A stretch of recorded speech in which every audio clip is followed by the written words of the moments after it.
क्या है हमारे पास कि हमारे पास for example BS computer science है, बीएस एआई है, साइबर सिक्योरिटी है, और इस तरीके से हमारे पास बीएस डाटा साइंस है। ठीक है, तो हमारे पास ये 4 डिफरेंट स्ट्रीम्स हैं।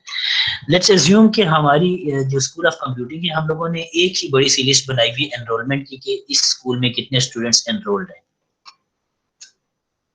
ठीक हो गया। तो आप ये बता सकते हैं कि अगर मुझे फॉर एग्जांपल अगर मैंने इसके लिए एरे यूज करनी है, बहुत बड़ी लिस्ट तो नहीं होगी ना, कितने 1000 की हो जाएगी लिस्ट, या 1000 से कम की होगी, इतने स्टूडेंट्स होंगे मैक्सिमम।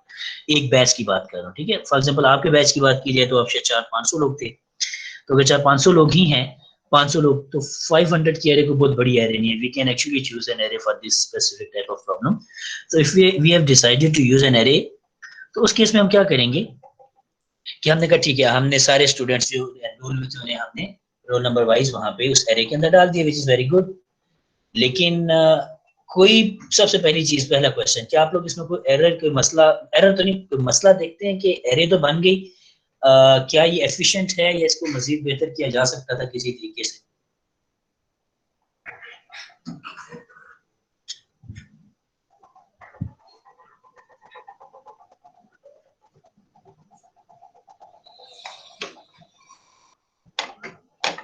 जी, कोई कोई बच्चा वॉलंटियर करके अगर आंसर करना चाहे।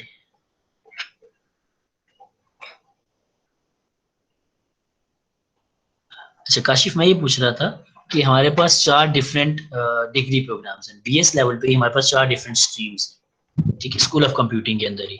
तो हमारे पास कंप्यूटर साइंस है, डाटा साइंस है, साइबर सिक्योरिटी है, और उसके बाद हमारे पास एआई है। ठीक है, तो ये 4 प्रोग्राम्स हैं। तो मैं ये कहता कि ये 4 प्रोग्राम्स में अगर 500 स्टूडेंट्स है टोटल, तो 500 की एरे बनाना काफी एक रीजनेबल डिसीजन है, कोई बहुत बड़ी एरे नहीं बनेगी। ठीक है, एफिशिएंसी के लिए हमने कहा array is faster than the link structure में भी। तो हमने किया जी कि ठीक है, हम इसको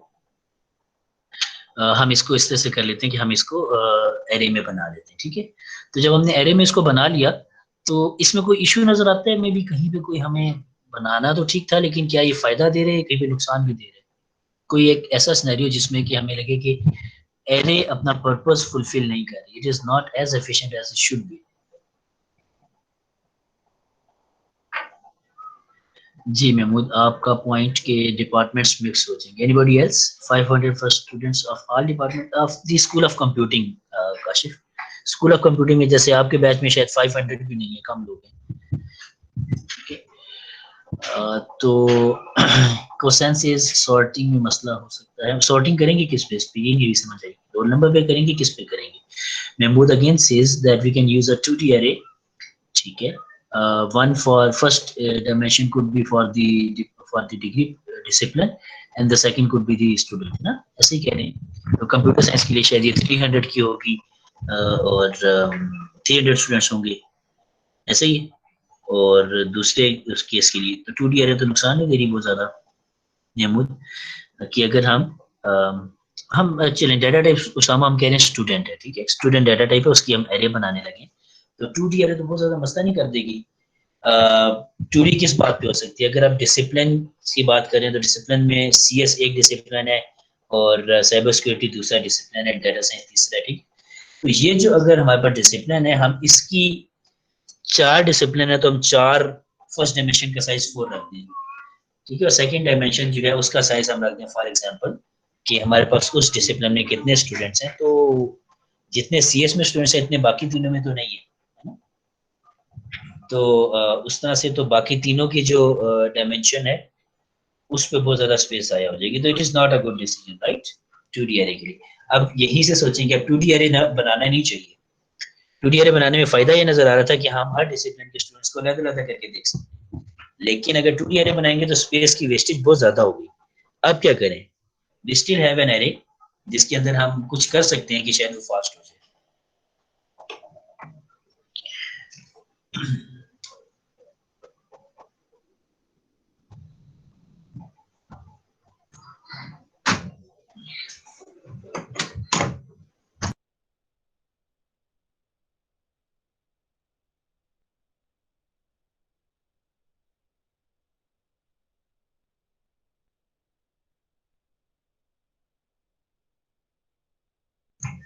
अच्छा, somebody says 4 separate arrays. बनाने की जरूरत है 4 सेपरेट एरेज। अच्छा जी, तानियाल ने कहा जी we can sort the CS students first, then CSDF, then AI, then DS. ठीक है, ऑर्डर कुछ भी हो सकता है, लेकिन फिर भी कोई वजह तो हो। अच्छा, दानियाल का क्वेश्चन आंसर मैंने जेन में रखा, मैं इसके ऊपर वो डिस्कशन बाद में करूंगा। शेजिल का आंसर है 4 सेपरेट एरेज। अगर हमने 4 सेपरेट एरेज बनानी है तो एक जगह पे तो स्टूडेंट्स ना आए ना सारे। मतलब अगर फॉर एग्जांपल यूनिवर्सिटी एचओडी ने डिसाइड किया जी कि मैंने सारे स्टूडेंट्स को एक ईमेल करनी है, ठीक है, तो सारे स्टूडेंट्स जो बैक एंड पे सिस्टम है उसमें 4 डिफरेंट एरेज में सारे स्टूडेंट्स के रिकॉर्ड्स पड़े हुए हैं, तो उनकी ईमेल पिक करने के लिए 4 डिफरेंट एरेज को बारी बारी रीड करना पड़ेगा। तो मे बी वो कोडिंग के पॉइंट ऑफ व्यू से तो हो जाएगा, लेकिन शायद कोई ऐसे एज्यूम नहीं कर रहा होगा कि सारे स्टूडेंट डिफरेंट जगहों पे पढ़े होंगे, ठीक है। लेकिन आप 4 डिफरेंट एरेज बना रहे हैं, अगर यहीं पे 4 की जगह पे हम पंजाब यूनिवर्सिटी की बात करें, पंजाब यूनिवर्सिटी में तो बहुत ज्यादा डिसिप्लिन है, ठीक है, तो उनकी डिग्री प्रोग्राम तो शायद 40 और 50 हो जाए, हाँ, सारी दुनिया जहान की डिग्रीज कराते हैं वो, जितनी पाकिस्तान में होती है। ठीक है, तो उस तरह से ये सिनेरियो मतलब देखा जा सकता है कि पॉसिबल है, लेकिन अगर ग्रो करे यूनिवर्सिटी तो उस केस में बहुत बेहतर नहीं है, ठीक है, मतलब इससे बेहतर हो सकता है। मेरे ज़हन में एक सोल्यूशन है जो कि मैं देखना चाह रहा हूँ, जिसका मैं मजीद डिस्कस करना चाह रहा हूँ, तो हम उसकी तरफ भी थोड़ा सा जा रहे हैं। लेट्स सी कि कोई और एक दो आंसर से शायद हम उसकी तरफ पहुंचे। हाजिक सेज के डाटा इनपुट में प्रॉब्लम होगा, क्या प्रॉब्लम होगा? हाजिक जरा आप और एक्सप्लेन करेंगे तो बेहतर होगा, क्योंकि आई गेस कि हम आपके आंसर और दानियाल या शेजिल के आंसर को मिलाएं तो ये एक बड़ा अच्छा एक सोल्यूशन बन जाता है। अच्छा, कोसैन सेज के सर पहले chunk of array given to CS and so on, but अगर एक सिंगल न्यू एंट्री आ जाएगी तो सबको शिफ्ट करना पड़ेगा। जी कोसैन, अब आप सारे एक्चुअली अगर देखें, मैं जो जिस नजर से मैं देख रहा हूँ, तो आई कैन सी कि आप लोगों के ज़हन में सोल्यूशन है भी, लेकिन you still see some problems in that. In fact सारे लोग एक ही प्रॉब्लम देख रहे हैं। हाजिक का पॉइंट एग्जैक्टली वही है जो कोसैन का पॉइंट है, और वही पॉइंट जो है वो अगर हम एडजस्ट कर लें, किस तरीके से अकोमोडेट कर लें, तो दानियाल और शेजिल का सोल्यूशन ठीक हो सकता है,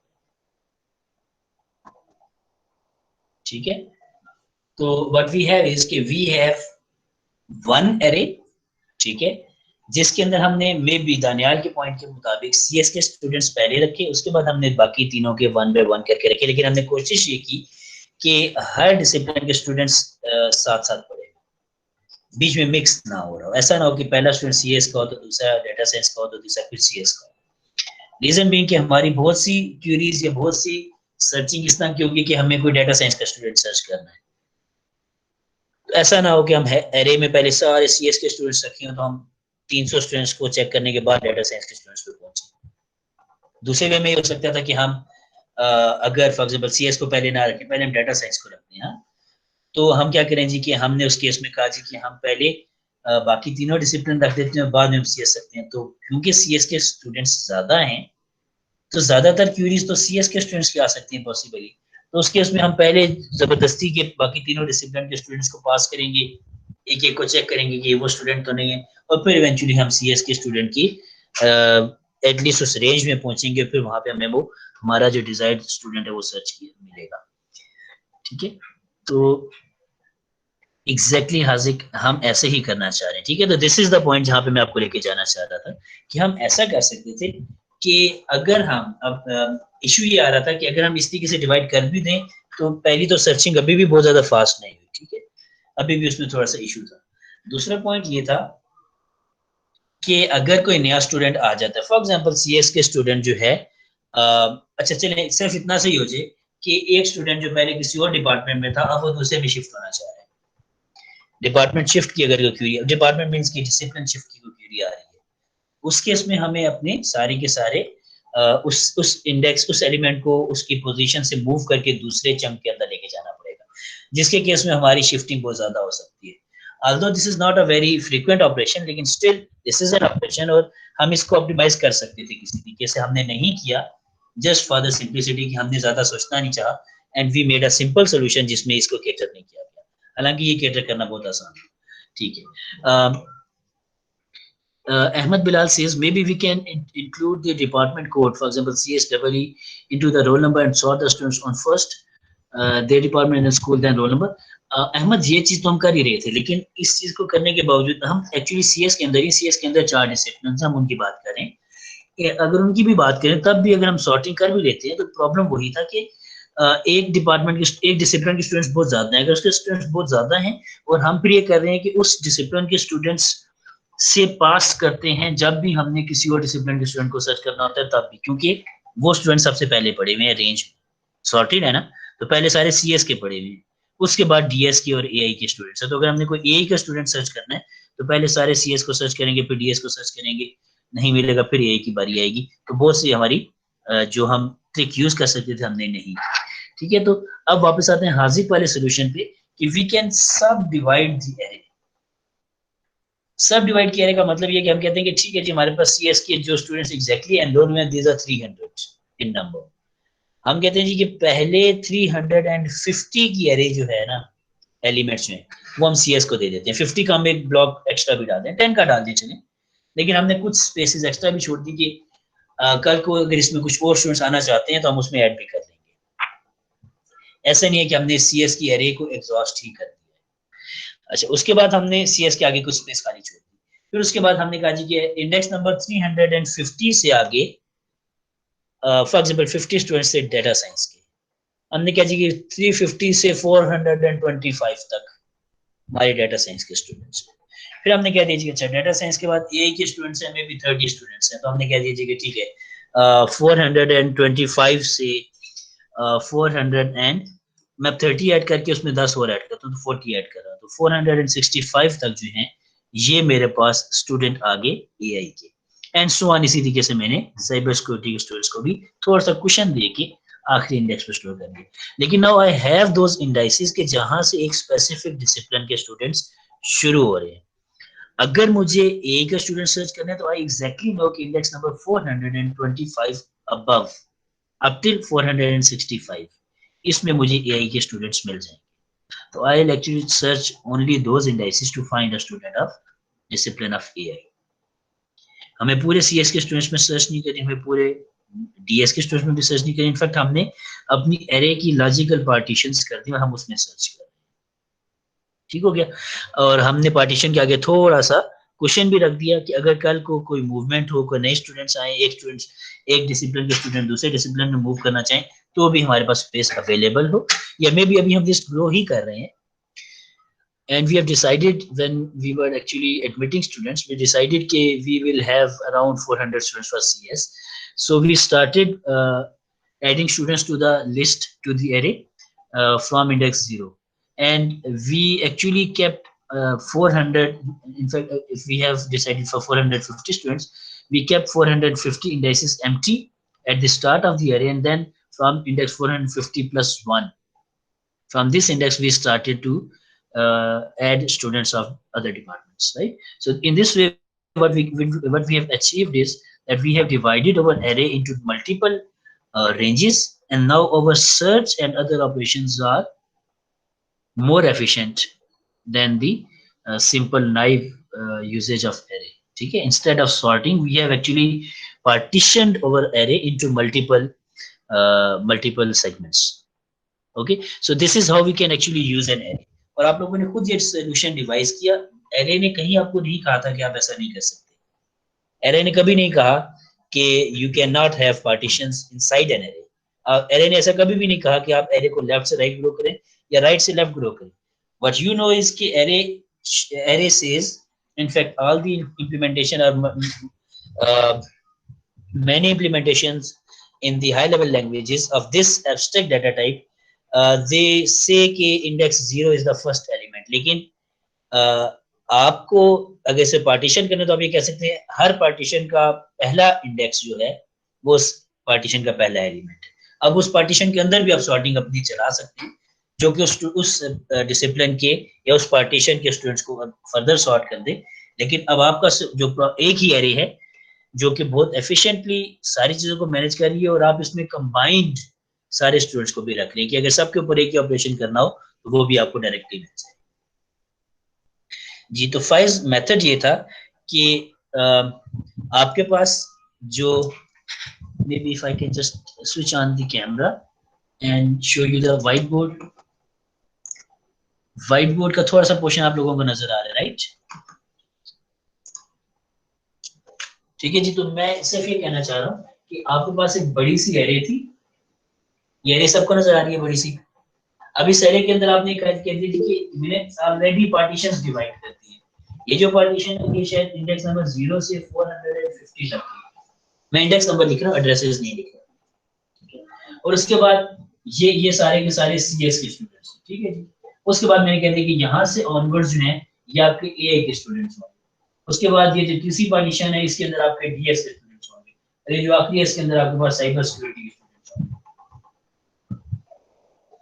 अब ये जो पार्टीशंस बनाई है आपने, स्टूडेंट्स ऐड करने शुरू किए और स्पेस अभी भी एम्प्टी है, एंड यू न्यू कि आपने 450 सीएस के, 100 एआई के, 100 डीएस के और मे बी 50 साइबर सिक्योरिटी के स्टूडेंट्स रखने थे। तो टोटल एरे आपने एक बार पहले ही डिसाइड कर ली कि कितनी होनी चाहिए एरे, ठीक है। और उसके बाद आपने उसके अंदर पार्टीशंस बना ली। पार्टीशन में थोड़ा थोड़ा पोर्शन एंड से एम्प्टी भी है, वो जो एम्प्टी पोर्शन है वो आपकी जरूरत पड़ने पे यूज हो जाएगा, तो आपको कोई प्रॉब्लम भी नहीं हो रही है, ठीक है जी। So I hope I have made the point. सबको समझ आ गई ये बात?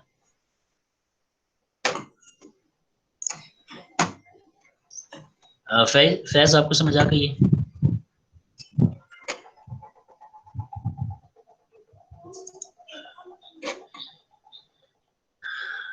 अच्छा जी, तो दानियाल से इसके an insert of new students of a transfer to another degree would be a very rare case once we have defined our array, so won't be wasting memory that. अच्छा देखिए, जो एरे है ना, स्पेसिफिकली हम जब array की बात कर रहे हैं तो एरे को फिक्स लेंथ का होना जरूरी है ना, ठीक है।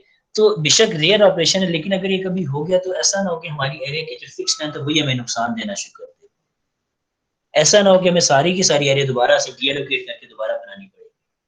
तो हमेशा हम एक्स्ट्रा स्पेस तो एरे में रखते ही रखते हैं ना। मैंने बेसिकली ये किया है कि मैंने जो स्पेस बाय, इनफैक्ट मैं दोबारा स्क्रीन ये वीडियो ऑन करता हूँ, मैं उसी के साथ ही शेयर करूँ कि मैंने एक्चुअली ये किया है। अच्छा, आप लोग एक चीज और भी कर सकते हैं, हालांकि आपको स्लाइड्स नजर आ रही है, लेकिन अगर आप पीपल में जाके मेरे नाम पे वो पिन कर देंगे तो आपको सिर्फ वो स्क्रीन नजर आएगी जो कि वीडियो में है, ठीक है। स्लाइड्स गायब हो जाएंगी, तो आप ऐसा कर सकते हैं, ठीक है, ताकि आपको थोड़ा बड़ी स्क्रीन नजर आए, आपको शायद विजिबिलिटी ज्यादा बेहतर हो जाए, ठीक है। तो व्हाट आई एम सेइंग कि वो स्पेस, अगर मैं इसको सिंपली एक नॉर्मल एरे बनाता, नीचे बनाता हूँ, अगर मैं एक नॉर्मल एरे बनाता हूँ, मैं कहता कि मैंने इस एंड से वैल्यूज को इंसर्ट करना शुरू कर देना है और मैं इनको इंसर्ट करता करता आगे तक जाऊंगा, तो मैं आखिर में यहाँ पे बहुत सारी स्पेस छोड़ दूंगा, सही है, राइट?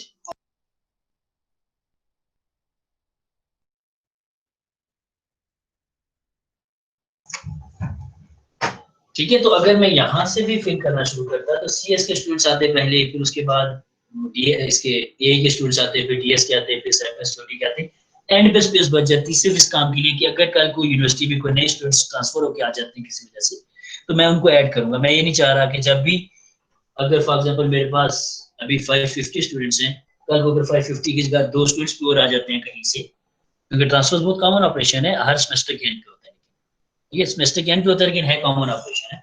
तो अगर ये ऑपरेशन हो जाए कहीं पे, मुझे सारी मेमोरी डीएलोकेट करके नई एरेना बनानी पड़ती है, ठीक है, बड़े साइज की। ये छोटी बन गई, बड़े साइज की प्रॉब्लम पड़ती है, मुझे ऐसा नहीं करना पड़ता। तो इस पर्पज के लिए मैंने हमेशा एंड पे एक्स्ट्रा स्पेस तो रखी थी, ताकि एरे की फिक्स्ड साइज की जो प्रॉपर्टी है वो कहीं मेरा सारा का सारा सोल्यूशन ही खराब ना कर। अब मैंने सिर्फ ये किया है, अगर आप इसको लॉजिकली समझे, तो ये जो खाली स्पेस एक ही एंड पे थी उसको बीच में मूव कर दी, यहाँ पे भी थोड़ी सी स्पेस खाली छोड़ दी, थोड़ी सी स्पेस यहाँ पे खाली छोड़ दी, थोड़ी सी स्पेस यहाँ पे खाली छोड़ दी, थोड़ी सी यहाँ पे खाली छोड़ दी, ताकि हर डिसिप्लिन अपने अपने नए आने वाले स्टूडेंट्स को मैनेज कर सके, ठीक है जी। I hope now it makes sense. नहीं क्वेश्चन, अब हम ऐसा नहीं करेंगे। हमने ये जो इंडेक्स है ना 450 से ऑनवर्ड्स, 451 से ऑनवर्ड्स 100 तो 550 है, हमें एग्जैक्टली पता है कि अगर हमने एआई सर्च करना है तो इन इंडाइसेस के बीच में सर्च करना है, ठीक है।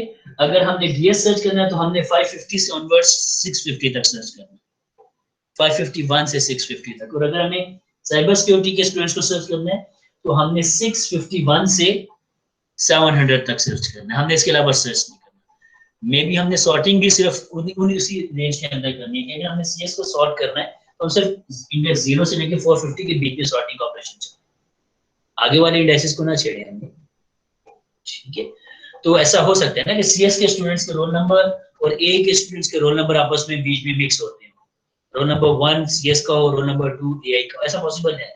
अगर ऐसा पॉसिबल है तो उस केस में अगर हम सॉर्टिंग करेंगे तो सही ए के स्टूडेंट सीएस के स्टूडेंट्स के साथ आ जाएंगे, तो वी वांट के सीएस के स्टूडेंट्स सिर्फ सॉर्ट हो और ए पहले सीएस के स्टूडेंट्स एक सीक्वेंस में आ जाए, फिर ए के स्टूडेंट्स एक सीक्वेंस में आ जाए एंड सो ऑन। तो हमें सॉर्टिंग भी एक्चुअली इस केस में शायद लिमिटेड रेंज के अंदर करने से ज्यादा नहीं, ठीक है जी। तो अभी ऑफ कोर्स थोड़ी सी स्पेस मैंने जो छोड़ी है वो हमने वैसे भी छोड़ी, तो हमने कोई एक्स्ट्रा स्पेस नहीं बनाया, ये स्पेस एरे की फिक्स साइज को कैटर करने के लिए हमने पहले भी छोड़नी थी, अब हमने वो हर डिसिप्लिन के बाद थोड़ी थोड़ी सी छोड़ दी, ठीक है जी।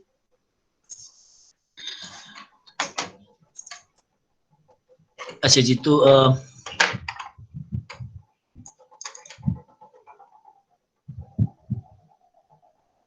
ठीक है, शिफ्टिंग क्वेश्चन हम नहीं करेंगे ना, हम इंडेक्स अपने पास स्टोर कर लेंगे। अच्छा, काशिफ सेज कि avoid putting free space and a chance of wasting it won't a vector prove more useful. अगर आपको याद हो जब हमने वेक्टर एचटीएमएल में पढ़ा था तो हमने ये डिस्कस किया था कि वेक्टर बहुत ज्यादा कन्वर्जन करता है and this is the inefficiency of a vector, ठीक है। तो हम उसको थोड़ा सा बेहतर करें, ठीक है, तो हमने उसको बेहतर इस तरीके से किया कि व्हाट वी हैव डन कि हमने ये एरे के अंदर फिक्स साइज को इस तरीके से यूज करने की कोशिश की, ठीक है। तो ये ध्यान में रखें कि एरे की जो स्पेस का फिक्स साइज है ना, ये बहुत सी जगहों पे हर्डल बनेगा, इसीलिए हम एरे की जगह लिंक स्ट्रक्चर पे जाते हैं। सही है, तो एरे हर जगह पे परफेक्ट नहीं है, लेकिन अगर किसी जगह पे बहुत ज्यादा कंटिन्यूअस स्पेस नहीं हमें चाहिए तो we would still choose array with some wasted space, लेकिन वी विल गारंटी कि अभी एफिशिएंसी में बाकी चीजों से बेहतर है, ठीक है। वेक्टर में जब आप फॉर एग्जांपल 1000 का वेक्टर बना हुआ और आप उसके बाद एक एलिमेंट ऐड कर रहे हैं, ठीक है, 1024 के बाद, तो वेक्टर डबल साइज का एलोकेट हो जाएगा, स्पेस पे भी बहुत सारी जाया करेगा, ठीक है। आपने बेशक 2 एलिमेंट्स ऐड करने हैं तब भी वो डबल साइज के एरे बनाएगा और बहुत सी स्पेस जाया करता है। अच्छा जी जी, वेक्टर एंड से ग्रो करता है, ठीक है, और उसके बाद ठीक है, तो हम लिंक स्ट्रक्चर भी बना सकते हैं। हनान, आपकी बात समझ नहीं, किस चीज की एग्जांपल आप कहना चाह रहे हैं, किसकी एग्जांपल दूं आपको?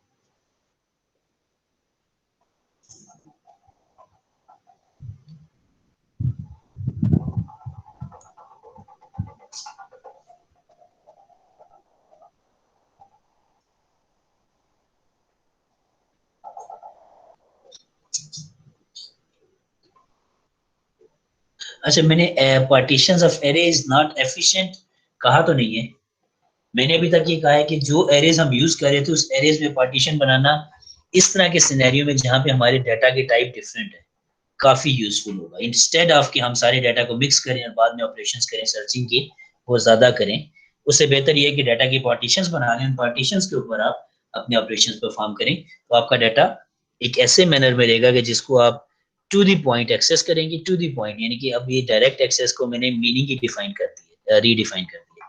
डायरेक्ट एक्सेस ऑफ एलिमेंट तो हमें पता हो कि अगर एलिमेंट कौन सा है, अगर हमारे पास एलिमेंट्स में भी टाइप्स हैं तो पहले हम एलिमेंट्स की पार्टीशन करेंगे और उसके बाद उनके अंदर हम मजीद डायरेक्ट एक्सेस करेंगे, तो हम बजाय इसके कि पहले ए के स्टूडेंट्स को सर्च करेंगे किस रेंज में पढ़े हुए हैं और उसके बाद उनके अंदर हम किसी एक स्पेसिफिक स्टूडेंट को सर्च करें, हमने डायरेक्ट एक्सेस को मजीद थोड़ा सा डबल लेवल पे लेके कि पहले ही हमें पता है कि ए के सारे स्टूडेंट्स मिलेंगे 450 अबव, जब 450 अबव हम सर्च करते जाएंगे तो फिर हमें उसका इंडेक्स भी मिल जाएगा, तो सर्चिंग फास्ट होगी, जब इंडेक्स मिल गया तो फिर वो इंडेक्स पास करके हम रीडिंग एंड राइटिंग उस इंडेक्स पे कर सकते हैं। तो this is how array can be utilized in a more efficient way instead of just a naive approach जहां पे हम एक बहुत बड़ा सा ब्लॉक ले लेते हैं और उसके अंदर जबरदस्ती का काम करना शुरू कर देते हैं। ठीक है जी, तो ये एक वे हमारा हो सकता है, ठीक है, ये ऐसे ही हो सकता है जैसे मतलब अगर आप इसको देखें, आप हार्ड डिस्क की पार्टीशन भी तो करते हैं, हार्ड डिस्क की पार्टीशन क्यों करते हैं? हार्ड डिस्क के अंदर एक ही बड़ी सी पार्टीशन बना लें, ठीक है, उस पर काम चलाएं, ठीक है, तो हार्ड डिस्क की पार्टीशन भी इसलिए की जाती है कि यू जस्ट वांट के लॉजिकली मुझे पता हो कि अगर मैंने फॉर एग्जांपल एक पार्टीशन रखी इस काम के लिए कि यहाँ पे मैं अपना पर्सनल स्टफ या मे बी इंटरटेनमेंट मूवीज वगैरह कॉपी करूंगा, तो ठीक है आपने पार्टीशन बनाई इस काम के लिए, एक पार्टीशन आपने रख दी कि ठीक है यहाँ पे मैं अपना फॉर्मल जितनी भी चीजें मे बी स्टडीज की चीजें हैं, मे बी ऑफिस की चीजें मैं वहां पे वो रखूंगा, ठीक, तो आप इस तरह से कर लेते हैं कि पार्टीशन बनिए ताकि बाद में मैं सिर्फ उसी जगह स्पेसिफिकली ढूंढूं जहां पे मुझे पता है कि इसका मिलने का एलिमेंट के मिलने का चांस है। ठीक है, तो पार्टीशन करना is not a bad choice, in fact it can help you in many ways. ठीक है जी, अब जब एक डिपार्टमेंट पे पहुंच गए, एक स्पेसिफिक डिसिप्लिन पे पहुंच गए, अब वहां पे मजीद और भी टेक्निक्स लगाई जा सकती है कि वहां पे आप मैग्नीट्यूड पे या रोल नंबर बाय सॉर्टिंग कर लें। ठीक है, और उसके अंदर फिर आप बाकी काम कर सकते हैं मजीद। ठीक है, तो लेकिन ये मैंने एक आइडिया आपको दिया कि आज से पहले when we were discussing arrays in OOP and PF, we were just discussing कि सिंटैक्स क्या है और इस सिंटैक्स को यूज करने का क्या क्या पॉसिबल वेज हो सकते हैं। आज हम उससे तो डिफरेंट डिस्कशन कर रहे हैं। रीजन कि हम डाटा स्ट्रक्चर का कोर्स पढ़ रहे हैं, डाटा स्ट्रक्चर के कोर्स में एरे कैसे यूज करते हैं ये आपको पता है, लेकिन एरे का डिजाइन ऐसा क्यों बना और इस डिजाइन के बनाने से हमें क्या क्या चीजें फायदे, तो हम उसके वो सॉल्यूशंस डिस्कस करें जो कि हमारे जहन में होने चाहिए कि एरे को यूज करने का एक ही तरीका नहीं है। वी हैव मल्टीपल वेज कि हम एरे को अपनी जरूरत के मुताबिक जैसे मर्जी यूज करें। उसी एरे, एक एरे के अंदर पार्टीशंस बना लें। इनफैक्ट ये जो मैंने एरे के अंदर आपसे पार्टीशन बनाने की बात की है ना, ये अभी हम नेक्स्ट कुछ लेक्चर्स के बाद एक सॉर्टिंग टेक्निक पढ़ेंगे। सॉर्टिंग की टेक्निक है कि उसमें हम डाटा सॉर्ट कर रहे होंगे, लेकिन हम डाटा सॉर्टिंग करते हुए उस वक्त हम कहेंगे जी कि हम एरे के पहले 5 एलिमेंट को सॉर्ट कर रहे हैं। ठीक है, फिर हम कहेंगे इन 5 में से पहले 3 को सॉर्ट कर रहे हैं। ठीक है, तो ये एक रिकर्सिव प्रोसेस बन जाता है जो कि एरे के अंदर पार्टीशंस को एक वक्त में पिक करता है, उस पार्टीशन को सॉर्ट करता है, फिर दूसरी पार्टीशन पे जाता है और उसको सॉर्ट करता है और एंड पे उन दोनों पार्टीशंस को मर्ज करता है, तो इसको मर्ज सॉर्ट भी कहते हैं। ठीक है, तो पार्टीशंस बनाना और उसके बाद पार्टीशंस को किसी एक रीजन की बेस पे या किसी एक रूल की बेस पे मर्ज कर लेना, ये एक बड़ा कॉमन अप्रोच है CS में एरेज को यूज करने। चलिए जी, अब हमारे पास तकरीबन बहुत सारी बेस बन गई इसके डिजाइन के ऊपर। तो ये जो स्लाइड है, this is the AGT of arrays, जिसके अंदर हमारे पास एरे के अंदर सबसे पहली चीज है उसका ऑर्डर, कि एलिमेंट्स किस ऑर्डर में पड़े हुए। मैंने इसके अंदर आपके साथ पार्टीशन भी डिस्कस कर ली कि एक एरे के अंदर मल्टीपल ऑर्डर्स भी हो सकते हैं। पहली पार्टीशन का अपना ऑर्डर है, दूसरी पार्टीशन का अपना ऑर्डर है, तीसरी पार्टीशन का अपना ऑर्डर है। अच्छा, इसके बाद हमने कहा जी array should be a fixed size. फिर हमने बात की कि सेम टाइप के एरे होमोजीनियस होने चाहिए। जब हमने ऑपरेशन की डिस्कशन की तो हमने कहा कि ऑपरेशन इसके अंदर सिर्फ हमारे पास डायरेक्ट एक्सेस का हो सकता है या रीड एंड राइट का हो सकता है। ठीक है, तो reading and writing are the basic operations जो कि एरे पे होने चाहिए। ठीक है जी, तो अगर समराइज करें तो this is the summary table of the ADT। तो ADT क्या है कि we have an ordered memory. ठीक है, उसमें मैंने पार्टीशन का जिक्र किया था। फिर वी हैव फिक्स साइज कि हम हमेशा शुरू में कांस्टेंट बता देते हैं कि इतनी मेमोरी चाहिए। फिर हमने कहा होमोजीनियस, ये सारे एलिमेंट एक ही तरह के होने चाहिए। फिर हमने कहा जी कि ये सारा कुछ अगर हम मेमोरी में मैनेज करें, यानी कि स्टोरेज कैसे मैनेज करें, तो we can have direct access. ठीक है जी, तो अभी आप मुझे बताएंगे कि फिक्स साइज क्यों है, इसी को लॉजिकल रीजन बताएं।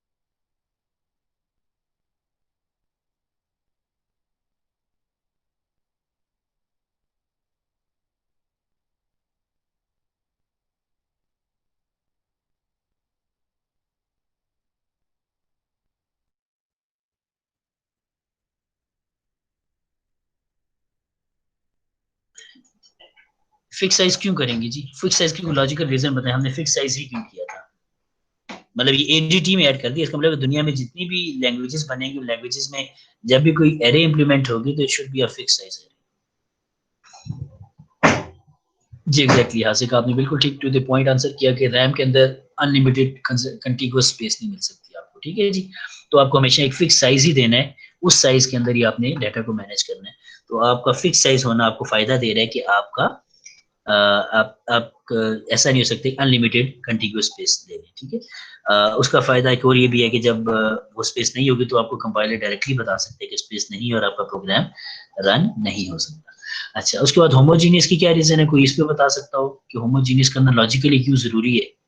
मतलब AGT में ऐड कर दिया, बहुत बड़ी रिस्ट्रिक्शन लगा दी, तो डिजाइन में जब ऐड कर लिया तो होमोजीनियस होने से क्या फायदा मिला हमें।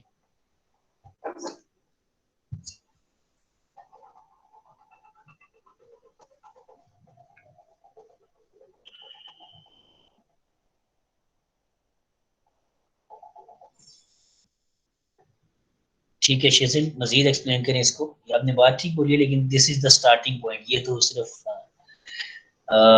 हनान सेज के शेजिल ने आपने बोला था कि every data type takes different space, ठीक है, और हनान से इसके एड्रेसेस से शिफ्ट करना पड़ता है, फॉर एग्जांपल इंटीजर 4 बाइट्स, ठीक है, मिला के बात ठीक बन जाती है। Shezil again says when pointer is moving next, बिल्कुल पॉइंटर भी नेक्स्ट को मूव करेगा तो कैसे मूव करेगा अगर हमें उस एलिमेंट का साइज नहीं पता, ठीक है। And Hazik says same size for all the blocks prevent space loss, नहीं ऐसा नहीं है हाजिक, ऐसा नहीं है। हम एग्जैक्टली बताते हैं, जब हम बताते हैं ना एरे डिक्लेयर करते हैं सी प्लस प्लस में, तो एग्जैक्टली टेल के कितनी बाइट्स ऑफ मेमोरी चाहिए। ये तो अगर सारे इंटीजर्स हैं तो उसकी सम, सारे इंटीजर्स का सम करके हम कहते हैं कि 10 इंटीजर्स चाहिए तो शायद 40 बाइट्स रिक्वायर्ड है, ठीक है। तो स्पेस लॉस वाली बात उस तरह से नहीं है, ठीक है। जो पहले शेजिल ने और हनान ने बात की है, अगर मैं इन दोनों को कंबाइन करूं, चलिए कुछ और आंसर्स हैं। In case of double the pointer will move 8 bytes, whereas in the case of integer 4 bytes, ठीक है, ये बात भी ठीक है। Saqib says don't we have polymorphic arrays although they have same base type, अच्छा। And Kashif says when we know the data type we know how many addresses to move forward। important ये कि मैं साकिब के question को answer करूं। पहले polymorphic array में आप एक क्लास ऐसी बनाते हैं जिसके अंदर आप किसी भी टाइप का डाटा स्टोर कर सकते हैं, लेकिन रिमेंबर कि जब आप polymorphic array भी बनाते हैं, पॉलीमॉर्फिक भी बनाते हैं, फॉर एग्जांपल वो पॉइंटर्स की एरे होती है, ठीक है, वो पॉइंटर्स की एरे होती है और हर पॉइंटर 4 बाइट्स ही लेता है, ठीक है। तो जब सारे इंडाइसेस में पॉइंटर ही पड़ा हुआ है तो वो पॉइंटर सारे का सारा 4 बाइट्स ही ले रहा होता है। तो एक इंडेक्स से दूसरे इंडेक्स पे जाने के लिए आपको एग्जैक्टली पता है कि कितनी स्पेस चाहिए, ठीक है, कितने बाइट्स आगे जाना चाहिए। लेकिन जो डाटा, जो एलिमेंट स्टोर हुआ था वो उस एरे के अंदर स्टोर नहीं हुआ था, उसके अंदर एड्रेस पड़ा होता है उस एलिमेंट का, उस एड्रेस पे जाते हैं तो आपको वो डिफरेंट स्पेसिस के एलिमेंट्स मिल सकते हैं, ठीक है। तो एक्चुअली जो कॉन्सेप्ट है यहाँ पे पॉलीमॉर्फिक में, उसमें आपकी एरे पॉइंटर्स की होती है, पॉइंटर सारे एक ही लेंथ के होते हैं, ठीक है। तो पॉइंटर अगर देखा जाए तो pointer is the same data type. हाँ, पॉइंटर के अंदर जो पॉइंटर की डाटा टाइप होती है वो किसी और मकसद के लिए होती है, वो इस मकसद के लिए होती है कि आपने उसके ऊपर क्या क्या ऑपरेशंस कर सकते हैं और किस तरह से कोई ऑपरेशन होगा। तो पॉइंटर की डाटा टाइप वो बाद में देखी जाती है जब हम एक्सेस कर लेते हैं पॉइंटर, लेकिन पॉइंटर अगर देखे जाए तो सारे पॉइंटर एक ही जितने होते हैं एरे के अंदर, ठीक है। तो उस लिहाज से वो सेम डाटा टाइप हम कह सकते हैं, ये सारों की टाइप पॉइंटर है। अच्छा, शेजिल आप वाला आंसर थोड़ा सा मैं इसको मजीद एक्सप्लेन करूंगा। काशिफ की बात एग्जैक्टली ठीक है, जो कि मैं कह जो कि असल में इसका आंसर है। हुसैन आपने कहा जी कि elements have same data type that stores a sequence of consecutively number objects allocated in contiguous memory and circuit says ठीक है। अच्छा, तो जो काशिफ ने एक्सप्लेन किया इसका ये एक्चुअली आंसर है, और इसका मतलब ये है कि जब हम एड्रेसिंग कर रहे होते हैं ना एरेज की, एरे के एलिमेंट की, सॉरी, जब एरे के एलिमेंट्स की एड्रेसिंग कर रहे होते हैं तो वी शुड नो कि अगर हमने चौथे एलिमेंट पे जाना है तो कितने बाइट्स मूव करना पड़ेगा, किस एड्रेस पे जाना पड़ेगा, ठीक है। हमारे पास एरे का स्टार्टिंग एड्रेस मौजूद है, अगर सारे के सारे एलिमेंट्स एक ही टाइप के ना तो हर एलिमेंट डिफरेंट बाइट्स लेगा मेमोरी में। जब हर एलिमेंट डिफरेंट बाइट्स लेगा तो अगर मुझे फोर्थ एलिमेंट पे जाना है तो मुझे पहले तीनों एलिमेंट्स चेक करने पड़ेंगे कि पहले इंडेक्स 0 पे क्या पड़ा हुआ है, इंडेक्स 1 पे क्या पड़ा है, इंडेक्स 2 पे क्या पड़ा है। उन तीनों की डाटा टाइप्स जब मुझे पता चलेगी तो मुझे पता चलेगा कि फॉर एग्जांपल मुझे 4 + 1 बाइट 6 बाइट्स आगे जाना है। ये बहुत कॉम्प्लेक्स और बड़ा डिफिकल्ट प्रोसेस हो जाएगा ना हर दफा। तो इसलिए ये रिस्ट्रिक्शन है कि होमोजीनियस एलिमेंट्स होने चाहिए, ताकि हमें एग्जैक्टली पता हो कि अगर 3 एलिमेंट आगे जाना है, चौथे पे जाना है, तो मैं सिर्फ मुझे एग्जैक्टली पता हो कि डाटा टाइप है जो 4 बाइट्स लेती है, तो 3 एलिमेंट्स 4 × 3 12 बाइट्स लेंगे, तो मुझे बस 12 बाइट्स आगे जाना है, सब कुछ भूल के, कोई मजीद डिटेल नहीं देखनी, किसी एलिमेंट को चेक नहीं करना, डायरेक्टली मैं फोर्थ एलिमेंट पे जा सकता हूँ, जस्ट कैलकुलेटिंग के मुझे कितनी बाइट्स आगे जाना है। तो ये डायरेक्ट एक्सेस को सपोर्ट करता है। अगर अगर होमोजीनियस ना हो तो डायरेक्ट एक्सेस हो ही नहीं सकती, ठीक है जी। तो हनान, जो आपका क्वेश्चन है कि can we have array having different type of elements, तो इस चीज को C++ से फर्दर हायर लेवल पे अगर आप चले जाएं, ठीक है, तो वो ये है कि हम C# या जावा में चले जाते हैं, तो वहां पे एक एरे लिस्ट का कॉन्सेप्ट होता है। एरे लिस्ट जो होती है उसके अंदर एक्चुअली आपकी एडीटी ही चेंज है, उसके अंदर होमोजीनियस वाली प्रॉपर्टी नहीं है। जब उसमें होमोजीनियस वाली प्रॉपर्टी नहीं है तो उसमें हर इंडेक्स पे डिफरेंट टाइप का एलिमेंट स्टोर हो सकता है, और जब डिफरेंट टाइप का एलिमेंट स्टोर हो सकते हैं तो जो मैंने अभी एक्सप्लेन किया कि जब डिफरेंट टाइप का एलिमेंट होगा तो जब भी मैं कोई इंडेक्स बताऊंगा रीड करने के लिए कि इंडेक्स 5 पे जाना है, एलिमेंट 5 रीड करना है, तो उसे पूरी की पूरी कैलकुलेशन खुद करनी पड़ेगी कि इंडेक्स 5 पे जाने के लिए पहले जो जितने भी उसके एलिमेंट्स पड़े हुए हैं उन सारों के कितनी बाइट्स बनती है, इनको स्किप करके मैं 5वें एलिमेंट पे जाऊंगा। ठीक है जी। तो इस केस में हमारे पास वो जो डायरेक्ट एक्सेस है वो इफेक्ट होगी जब होमोजीनियस नहीं। ठीक है जी। यूनियन से रिलेटेड क्वेश्चन आप क्या कहना चाह रहे हैं?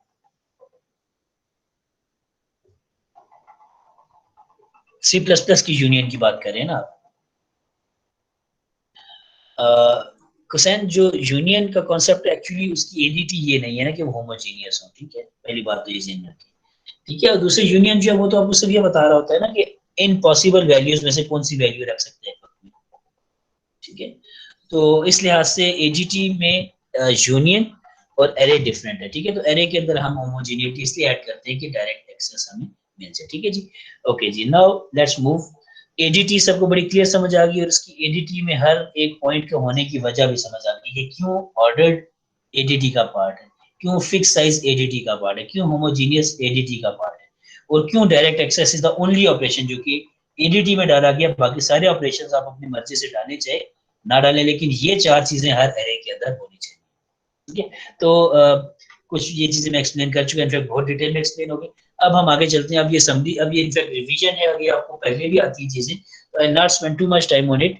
इनफैक्ट ये सारी रिवीजन आप खुद भी, आपको चीजें आती भी हैं, इनफैक्ट ये इतनी हैंड्स ऑन होनी चाहिए कि आपने पीएफ से पढ़ी हुई है ना, एरेज को आपने पीएफ से पढ़ना शुरू किया है, तो this is very basic for you guys. तो एरे को डिक्लेयर कैसे करते हैं, आपको पता है कि डाटा टाइप लिखते हैं, नाम लिखते हैं और साइज लिखते हैं। ठीक है, साइज को कांस्टेंट होना चाहिए, चेंज नहीं कर सकते। ठीक है, तो इस तरीके से यहाँ पे एक लिस्ट डिक्लेयर हुई है जो कि 10 एलिमेंट्स की। ठीक है, यहाँ पे कोई कंफ्यूजन तो नहीं है।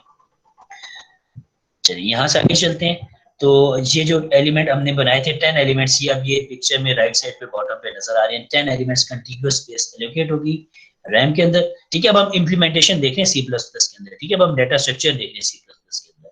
पहले हम एडीटी डिस्कस कर रहे थे, अब हम इंप्लीमेंटेशन डिस्कस कर रहे हैं एरे की। तो एरे की इंप्लीमेंटेशन में हमने देखा कि एरे हमने बताई थी, इसको एक्सेस कैसे किया जाए। तो ये मेमोरी तो पहले दिखा दी हमने राइट मोस्ट बॉटम पे। उसके बाद हमने दिखा दिया कि हम इंडेक्स बता के एलिमेंट बता सकते हैं जिसको रीड या राइट कर रहे हो। तो एग्जांपल आपको पता है कि ये जो नीचे लिखी हुई है कि value is equal to list of 2, तो ये लिस्ट का थर्ड एलिमेंट यानी कि 5 रीड कर रही है। और list of 0 is equal to value plus 2 यानी कि 5 प्लस 2 7 जो है वो इंडेक्स 0 पे स्टोर हो रहा है, जो कि आप डायरेक्टली राइट साइड पे रैम में देख सकते हैं या पिक्चर में देख सकते हैं कि किस तरीके से एरे में स्टोरेज हो रहा है। इंडेक्स 0 से स्टार्ट होता है, सबको पता है सी प्लस प्लस भी।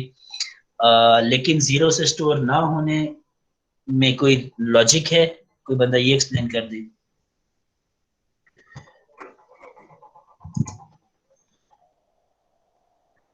हादिया आप यहाँ पे हैं तो अगर आप एक्सप्लेन कर दें, या हाजिरा अगर आप एक्सप्लेन कर दें कि 0 ही से इसको स्टार्ट करना क्यों जरूरी था।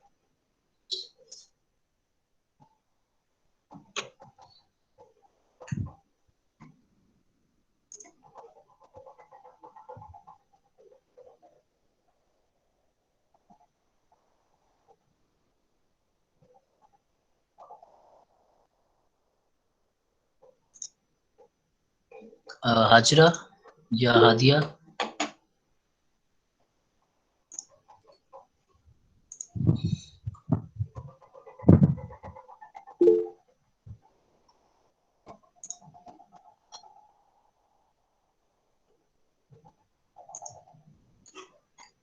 दोनों ख्वातीन नहीं है। अम,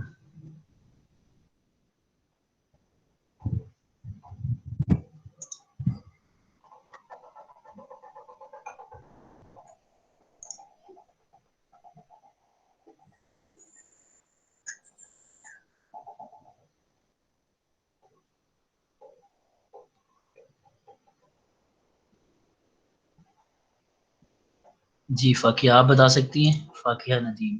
मैं सिर्फ ये देखना चाह रहा हूँ कि मैंने भी एक लिस्ट बनाई हुई है कि ठीक है जी, मैं सिर्फ लड़कों को नहीं जगाऊंगा। जी फाकिहा, हादिया या हाजिरा।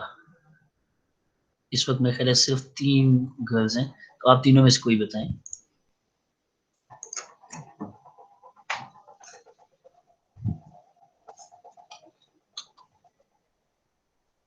चलिए ठीक है, सब लोग जगते नहीं, मुझे लगता है तीनों ही खवातीन जो हैं ये नाश्ता करने चली गई हैं सुबह के टाइम। अच्छा, हादिया हैं, ठीक है। सॉरी सर, हैड इशू, ठीक है, नेट इशू हो गया था, ठीक है जी। हादिया, मैं क्वेश्चन ये पूछ रहा था कि एरे का इंडेक्स 0 से क्यों स्टार्ट होता है, 0 के अलावा क्यों नहीं स्टार्ट हो सकता, ठीक है।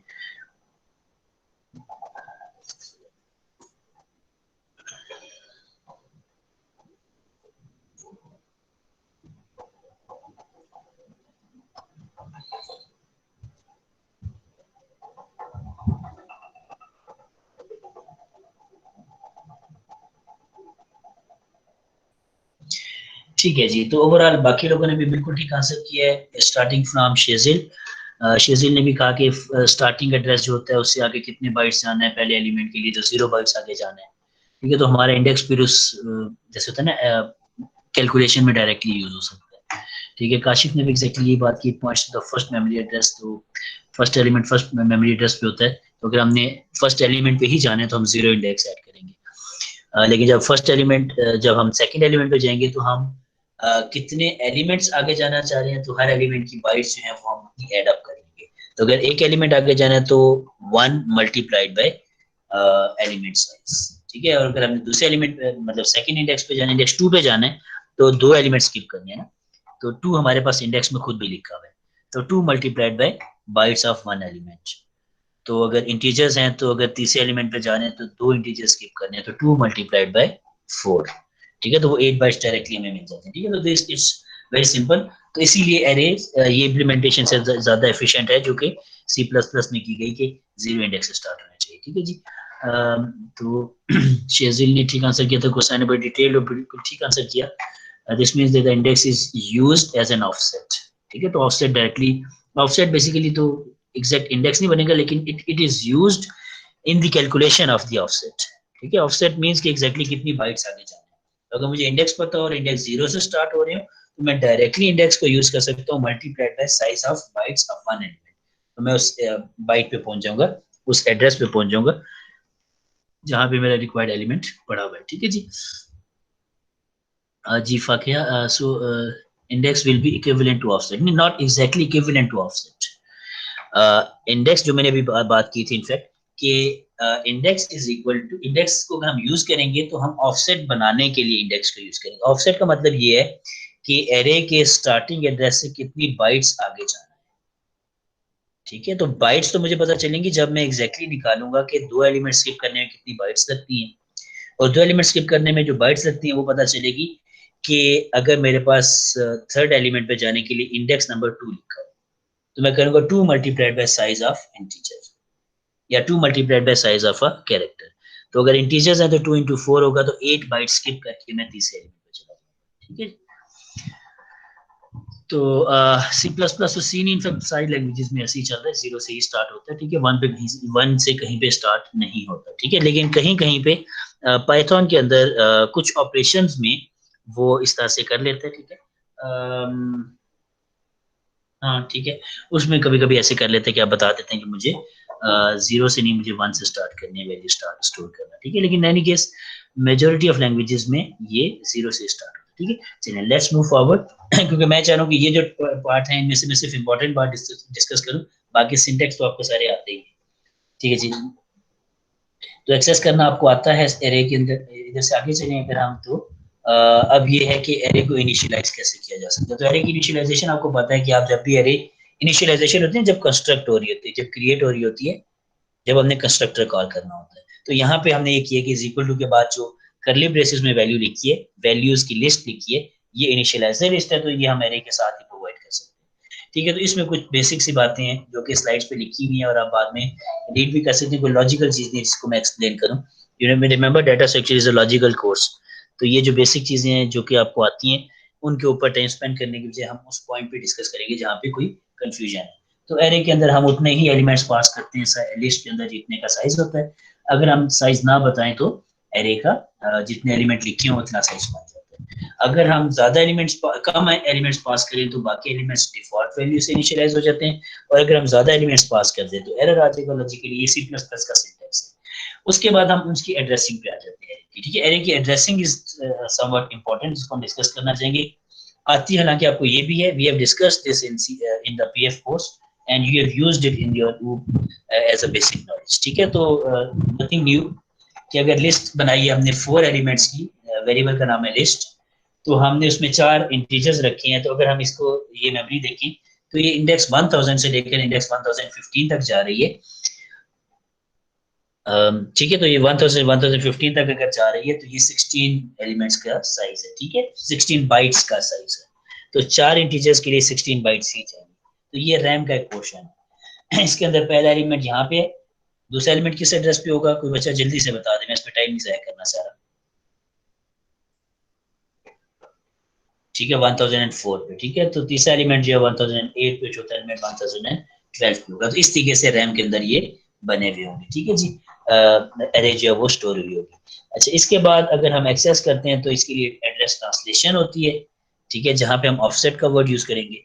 तो वो किस तरीके से कि हमारे पास जब भी हम एरे का नाम कहते हैं तो this is the, it is a pointer, it is a pointer that contains the base address और the starting address of the array. तो अगर ये देखें तो ये जो लिस्ट है ना, it is a pointer that has the value 1000। 1000 is the address of first element. ठीक हो गया जी। हमेश 1003 नहीं होगा, 1004 पे सेकंड एलिमेंट होगा। ठीक है जी, 0 1 2 3 ये 4 बाइट्स जो है ये पहले एलिमेंट की होंगी, और फिर 1004 पे दूसरा एलिमेंट हो गया। ठीक है, अच्छा जी। जी एग्जैक्टली, कोसाइन कांस्टेंट पॉइंटर होगा, ये वो बातें जो आपको आती है। ठीक है, तो मैं इन चीजों के ऊपर एडिशनल डिटेल में नहीं जाऊंगा। ठीक है, मैं जल्दी से बस इसको चलाता जाऊंगा। इनफैक्ट मैं अभी क्वेश्चन कम पूछूंगा, मैं इसको चलाता हुआ जाऊंगा, क्योंकि आपको ये चीजें आती है। मैं साथ साथ बस बोलता जाऊंगा ताकि शायद रिकॉर्डिंग में आ जाए और अगर कोई बच्चा मे भी इससे फायदा उठा ले। ठीक है, तो ये हमारा बेस एड्रेस लिस्ट में आ गया। तो अगर हम इसी को डिस्प्ले कर देंगे, सी आउट लिस्ट कर देंगे, तो एड्रेस प्रिंट होगा, क्योंकि पॉइंटर को प्रिंट करें 1000 प्रिंट हो जाएगा। लेकिन मैं इसके साथ अगर स्टैटिक लगा दूं तो this static is for the dereference. इसका मतलब ये होता है कि go to the address 1000 and read the value. तो जब एड्रेस 1000 पे जाके हम वैल्यू रीड करेंगे तो वहां पे जो डाटा पड़ा होगा वो हमने, अगर देखिए इनिशियलाइजर लिस्ट में देखें तो हमने 1 स्टोर किया था, दूसरे एलिमेंट पे 2 स्टोर किया था, तीसरे पे 4 और आखिरी पे 5।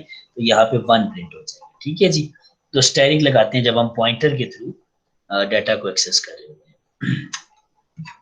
अच्छा, मजीद आगे चलते हैं कि अगर हमने अगर हम यहाँ पे ये भी कर सकते थे कि हम एड्रेस जो है वो पॉइंटर अरिथमेटिक के थ्रू कैलकुलेट कर लेते हैं। तो अगर हम पॉइंटर अरिथमेटिक के थ्रू करते हैं तो यहाँ पे अगर देखिए तो हमारे पास लिस्ट प्लस 3 एक एड्रेस बनेगा, क्योंकि पॉइंटर है इंटीजर टाइप का। तो प्लस 3 का मतलब कंपाइलर ये लेता है कि प्लस 3 इंटीजर्स। तो लिस्ट का एड्रेस, लिस्ट के पास एड्रेस है 1000, तो इसमें 3 इंटीजर्स आगे जाने का मतलब है 3 इंटू 4। ये जो ऊपर ट्रांसलेशन वाले पॉइंट पे लिखा हुआ है कि बेस एड्रेस प्लस ऑफसेट, ये उसी को रिप्रेजेंट किया। तो 1000 plus 3 multiplied by size of N integer, तो 3 इंटू 4 12। तो 1012 पे देखिए आपका इंडेक्स नंबर 3 है। ठीक है, तो बेस एड्रेस 1000 प्लस 3 का मतलब ये है कि 3 multiplied by size of integer, और आप चले जाएंगे थर्ड एलिमेंट, यानी कि फोर्थ एलिमेंट थर्ड इंडेक्स के ऊपर।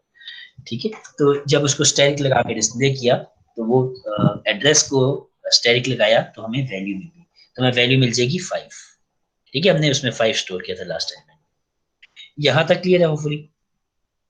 अच्छा, तो ये 2 क्वेश्चन है जिनके आंसर आप शायद अच्छा, पहले क्वेश्चन का आंसर तो हो चुका है, दूसरे क्वेश्चन का आंसर देख लेते हैं कि एरेज को जब भी हम फंक्शन में पास करते हैं तो हम एरे का नाम लिख देते हैं। ठीक है जी, एरे का नाम लिख देते हैं, और जब नाम लिख देते हैं तो जिस फंक्शन में ये जाती है वहां पे अगर हम डाटा को चेंज करने की कोशिश करें तो ओरिजिनल एरे में भी डाटा साथ साथ चेंज हो रहा होता है। इसकी वजह ये होती है कि हमारे पास जब हम एरे पास करते हैं तो बेसिकली पॉइंटर यानी कि एड्रेस पास हो जाता है, वही एड्रेस जाके उस लोकल पैरामीटर में भी कॉपी हो जाता है एज एन आर्गुमेंट, जो कि हमारा फंक्शन के नाम में, फंक्शन के सिग्नेचर में लिखा होता है। ठीक है, तो जब एड्रेस सेम मिल गया तो अगर उस एड्रेस पे जाके आप चेंजेस करेंगे तो डाटा चेंज हो जाएगा, जो कि ओरिजिनल एरे में पड़ा हुआ था।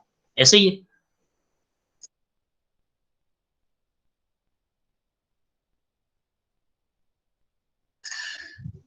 ठीक है जी। तो ये बाय रेफरेंस पास होती है। बाय वैल्यू पास ना करने की वजह ये होती है कि हमारे पास बहुत ज्यादा डाटा की कॉपी बनानी पड़ेगी। वो जो कॉपी है वो हम नहीं चाहते कि इतनी ज्यादा एलिमेंट्स की दोबारा कॉपी करें। ठीक है जी।